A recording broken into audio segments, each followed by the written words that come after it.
কড়াইতে সর্ষের তেল গরম করে এর মধ্যে কালো জিরে, কাঁচা লঙ্কা কুচি আর থেতো করা রসুন দিয়ে হালকা একটু ভেজে নিয়ে এর মধ্যে বড় সাইজের একটা পেঁয়াজ কুচি দিয়ে দিতে হবে।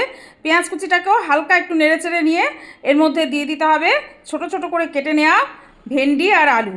আলু আর ভেন্ডিটা ভালো করে পেঁয়াজের সাথে মিনিট দুয়েক একটু ভেজে নিতে হবে হাই ফ্লেমে। তো এখানে আমি ভেজে নিয়েছি।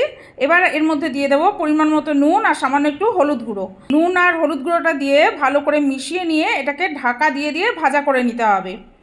তো আমি এখানে আলু আর ভেন্ডিটা ভাজা করে নিয়েছি, আর মাঝখানে 2-3 বার কিন্তু ঢাকাটা খুলে নেড়ে দিতে হবে যাতে তলায় লেগে না যায়।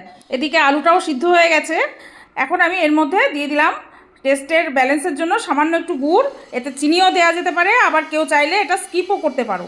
এবার দিয়ে দিলাম একটুখানি চাট মশলা 1/2 চামচ আর 1/2 চামচ মতো ম্যাগি মশলা দিয়ে হাতে নিয়ে সামান্য একটু জলের ছিটে দিয়ে দিলাম যাতে মশলাটা পুড়ে না যায়। সব কিছু মিশিয়ে দিয়ে ঢাকা দিয়ে কম আঁচে 2 মিনিট রান্না করলেই কিন্তু দুর্দান্ত স্বাদের আলু ভেন্ডি ভাজা একদম রেডি। এটা রুটি পরোটার সাথে খাওয়ার জন্য কিন্তু দুর্দান্ত লাগে।